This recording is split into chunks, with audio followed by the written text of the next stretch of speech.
Hi friends, இன்றைக்கி நம்ம soya beans வறுவல் தான் செய்ய போகிறோம். அதுக்கு தேவையான பொருட்கள்லாம் பார்ப்போம். சோயா பீன்ஸ் இது வந்து வேக வச்சு எடுத்திருக்கேன். சோம்பு, கொஞ்சமாக கசகசா, கிராம்பு, பட்டை, பிரியாணி இலை, இஞ்சி, மிளகாய், பூண்டு. இப்போ வந்து நம்ம அதுக்கு தேவையான பேஸ்ட்டு அரைச்சிக்கலாம். அதுக்கு தேவையான பொருட்கள் பூண்டு, மிளகாய், பிரியாணி இலை, பட்டை 2 துண்டு, கிராம்பு, சோம்பு இதெல்லாம் நம்ம போட்டுக்கலாம். அந்த கசகசாவும் இதில் போட்டுக்கலாம். இப்போ வந்து ஒரு துண்டு இஞ்சியை 2 கட் பண்ணி 2 பீஸாக போட்டாச்சு. துண்டு இஞ்சி அவ்வளோதான். இது வந்து நம்ம நல்லா பேஸ்ட்டாக அரைச்சி எடுத்துக்கலாம். இப்போ வந்து நம்ம இதை நல்லா கிரைண்ட் பண்ணி எடுத்துக்கலாம். இப்போ வந்து நம்ம இதில் தண்ணி ஆட் பண்ணிக்கலாம். இப்போ வந்து நம்ம தண்ணி ஊற்றி மறுபடியும் நல்லா கிரைண்ட் பண்ணிக்கலாம்.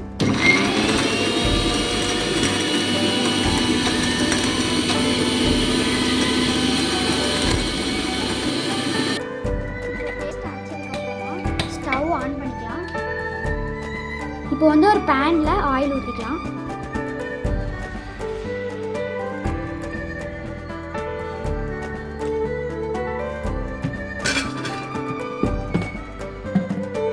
எண்ணெய் நல்லா சூடானோடனே கடுகு போட்டுக்கலாம்.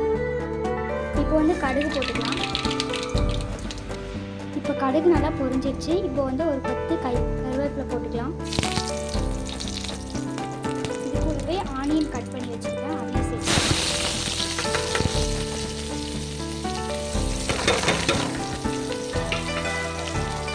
நல்லா ஃப்ரை ஆகணும், நல்லா வதங்கி வரணும். இப்போ வந்து நம்ம அரைச்சி வச்ச பேஸ்ட்டு போட்டுக்கலாம்.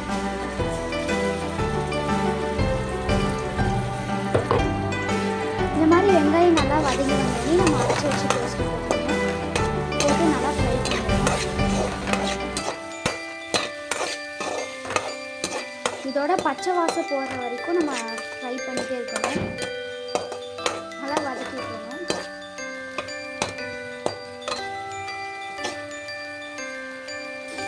இப்போ இந்த மாதிரி நல்லா எண்ணெய் பிரிஞ்சு வரணும்.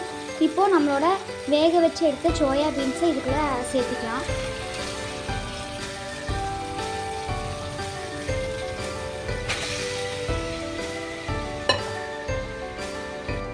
இது கூடவே உப்பு சேர்த்துக்கலாம், இதுக்கு தேவையான அளவு.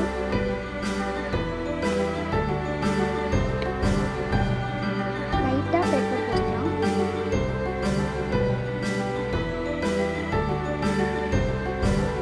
இப்போ இதில் வந்து லைட்டாக சிக்கன் மசாலா ஆட் பண்ணிக்கலாம்.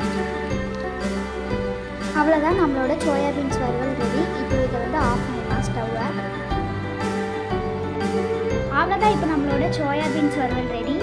இந்த வீடியோ பிடிச்சிருந்தா லைக்